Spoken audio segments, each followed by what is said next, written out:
Hello po, greetings mga kababayan.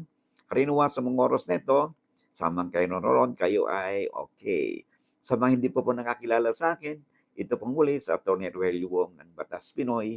Ang ating pong channel ay isa pong legal aid public service program ng inyong lingkod in collaboration with Integrated Bar of the Philippines, Manila Port Chapter. Alright, maraming salamat.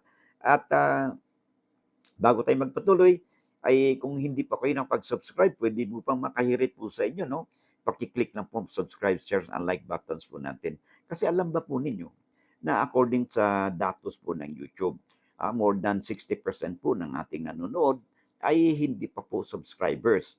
Kung kayo po ay isa doon, no? At if you find our videos interesting, informative po, at nakakatulong po, is pwede mo bang makahirit ng isang subscribe and share and like buttons po natin, no? Upang sa ganun, matulungan po ninyo ang inyong lingkod na mapalawig pa natin ang ating advokasya na mapagbigay po ng legal na impormasyon o kaalaman sa ating mga kababayan. No, it could be you or it could be your friends, your relatives, your neighbors o makakakilala po ninyo, no? Upang sila din ay may mapupulot, no, sa ating napag-usapan, no? They could be everywhere, no? It could be mga OFWs po natin nga pala, no? Greetings po sa inyo. It could be good morning, good afternoon, no? Or anumang oras, no? Na mapanood po niyo itong video ito. Iba-iba po ating mga time zone, no? But I hope all is well at I wish you at saka ang inyong mga pamilya, no, dito sa Pilipinas, o sama po sila naroroon, no, ay nasa mabuting kalagayan. All right. So yeah, paki-subscribe, share and like po, no, ang ating mga videos kung hindi pa kayo nakapag-subscribe. At sa mga likers na po natin, mga tagapagsubaybay po natin, no? Alam naman po niyo kung sino kayo, no? You're all over the world, no? Yung hindi nag-skip ng mga ads at saka nagpapadala po ng super chats. Thank you very much, no? For your thoughts and your kindness and yung suporta po ninyo. Kasi po kung hindi po sa inyong mga suporta, mga viewers, subscribers, siguro ay hindi tayo abot sa ganitong panahon, no? Because of your help and support, sa awa naman Diyos, ay we're still here, no? At nagpapatuloy po tayo sa ating adhikain. So, I hope, no, na nandiyan kayo lagi at nagsusuporta po sa ating programa. Especially if you find our videos interesting and helpful. Okay? Maraming salamat okay, let's now proceed with our discussion, no? Itong sulat po sa atin ay bigyan natin ng sulat sa atin ni Donna. So, actually, maraming beses tayong nagkaroon ng video na tungkol sa pagpatitulo ng lupa, okay? At yung mga requirements na sinasabi niya, ano daw po talagang requirements kasi lumalabas po ay OFWs po siya, no? Nasa abroad at naasikaso lang niya itong kanyang lupa pag nung nagbabakasyon siya dito. Now, let me read her letter to us, no? Sabi niya, Attorney, good day sa inyo. Asko lang, meron po akong nabili na lupa. Pinatayo ko na ng bahay, mahigit 20 years na. Pero hindi ko pa napatituluhan. Pero naayos ko na po yung ibang mga papeles, no? At mismo ko na po nasa pangalan na niya yung tax declaration certificate, sabi niya. Pinasukat daw niya noon, pero yung palang pinasukat niya ay hindi naman licensed na geodetic engineer. So, pinasukat daw niya uli at kumuha na siya ng sukat sa DNR po at magkaroon ng tinatawag daw na blueprint, okay? At yun na lang dadalhin ko sa sentro. Ito po ba ang tama? Di ko po nasikaso. Matagal na gawa ng sandali lang po ako na nakauwi para magbakasyon sa Pinas, no? Working abroad po kasi ako. Maraming salamat. Okay. So, kung tama pagkaunawa ko, okay?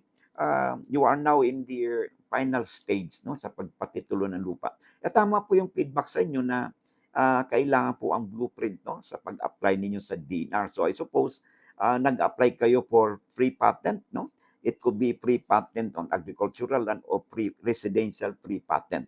Okay? Ina-allow naman po ngayon ang residential free patent, no?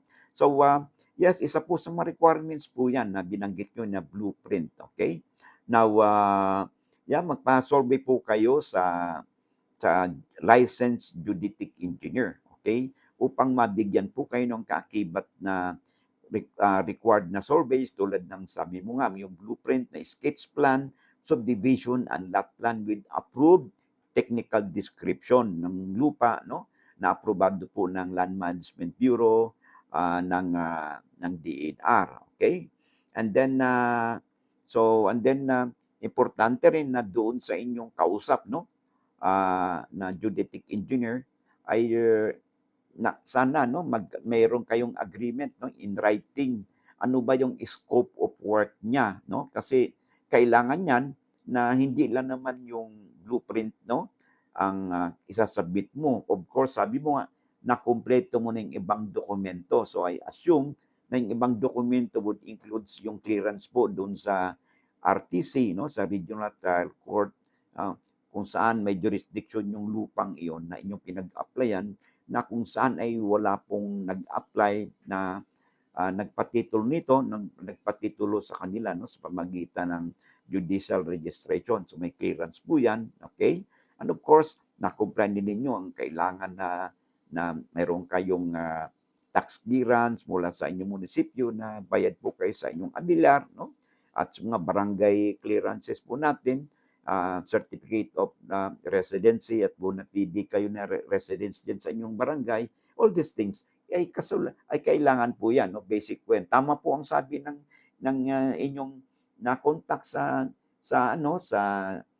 inyong surveyor na kailangan po ito sa Senro. Okay? Tandaan po natin, open road, depende sa location ng inyong property, na pagkumpleto po ang mga requirements ninyo, ha, na nag-submit po ninyo sa Penro o sa Senro man yan ng DNR. Pagkumpleto po, meron pong 120 working days ang Senro, okay, o Penro ng DNR para either, okay, i-approve o i-deny ang inyong application. So, meron pong timeline po yan. So, tingnan po ninyo, no? So, sa loob ng 120 working days nito, pag ito ay yung 120 days, counted yan, no? From the time na nag-submit kayo ng complete requirements. Kasi po, kung hindi po kompleto ang inyong requirements, ay hindi po papasok under yung 120 working days na timeline na sinasaad ng batas at sa kanilang Charter of Rights, no, ng citizen, at kanilang implementing rules, no, ng batas po natin tukol dito, no, sa pagpapitulo ng residential free patent, okay? Na kailangan from the time na nakumpleto na submit ng requirements, ang Senro or Penro would come out with a decision either denying or approving your application. Okay? So, yan po ang inyong abangan, no?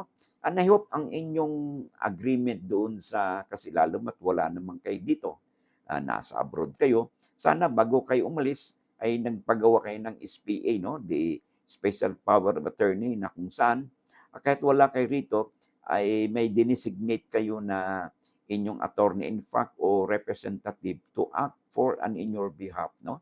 Kahit wala kayo, tulad ng pag-follow up nito sa DNR, no, sa Senro o sa Penro, no, at saka iba pang mga ahensya ng gobyerno hinggil sa for in your behalf, hinggil sa inyong pagpatitulo ng inyong lupa. Kasama na dito yung kapangyarihan, authority to deal with the barangay, to deal with the local governments, no, at saka sa BIR as the case may be, no, assessor's office, no, upang sa ganon ay kahit wala kayo, ay ang inyong kinatawan sa Pilipinas, no, ay patuloy na mapaglakad, no, ng inyong mga papeles kahit you are not physically present in the Philippines. Okay? So I hope nasagot natin ang katanungan ni Donna Mix. Alright? Maraming salamat. Okay. Bago tayo magpatuloy, pwede po bang makahiram po ng oras ninyo, no? May pinopromote po tayong libro ng iyong lingkod. Ito po ay highly recommended po ito, no? Kahit hindi po kayo lawyers, no?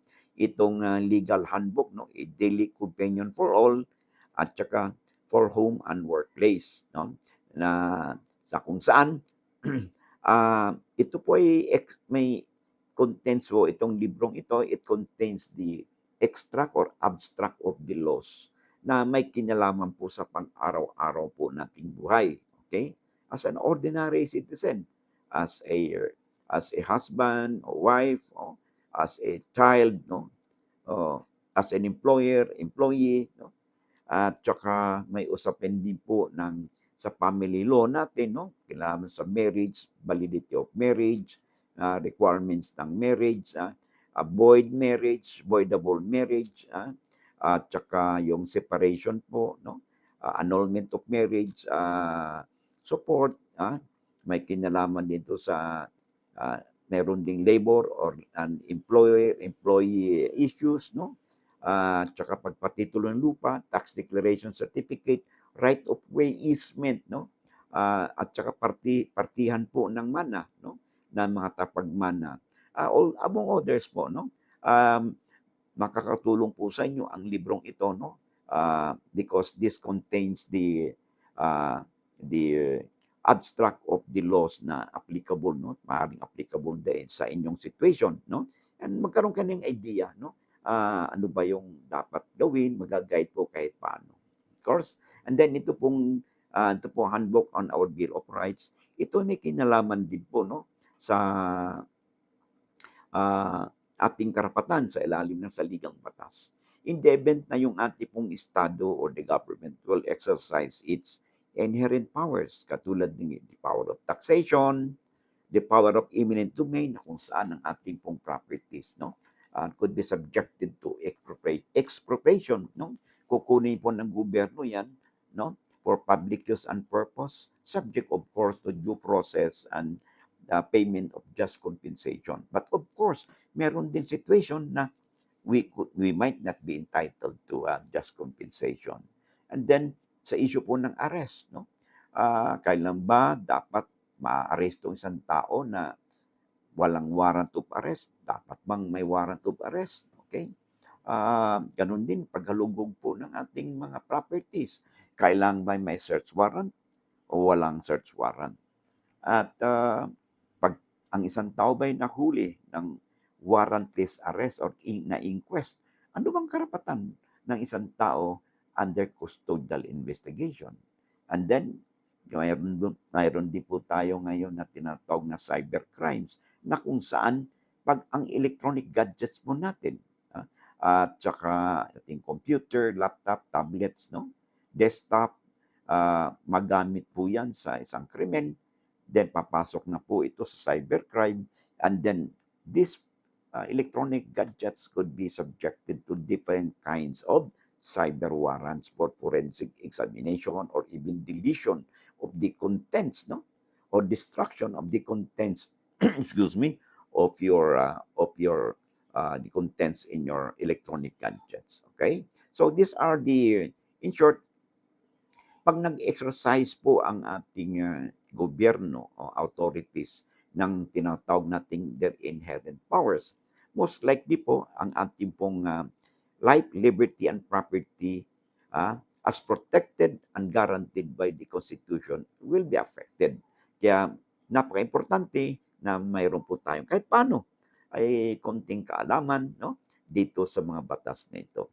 And of course, kaya highly recommended po na mayroon kayong kopya ng mga librong nabanggit. Alright? For the rest of the books po natin, no, yung labor laws, ito po ay highly recommended sa ating SR practitioners, mga labor and industrial relations lawyers po natin, at saka yung corporate law annotated, no, sa mga corporate lawyers po natin.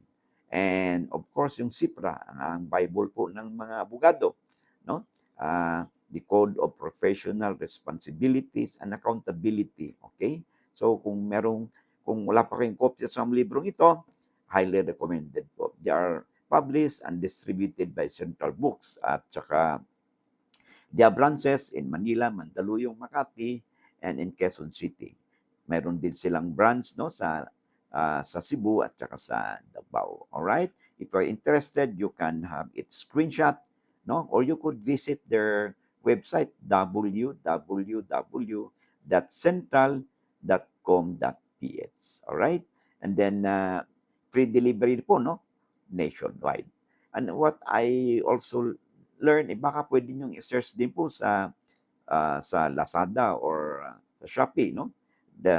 They could carry these books as well. Okay? Maraming salamat. All right. So sa kapapasok pa lang, no? You can have may ano naman to, no? Replay. You can go over at saka kung hindi po kayo nakapag-subscribe pa, no? Hindi naman at you find our videos interesting and informative, pwede po makahirit sa inyo. Paki-click naman po yung subscribe, shares, and like buttons po natin. And of course, yung notification bell upang sa ganun. Pag may mga bagong updates po tayo, ay wala po kayong man-miss. Okay? Maraming salamat sa inyong oras and I wish to see you again in the next video po natin. Bye-bye and God bless.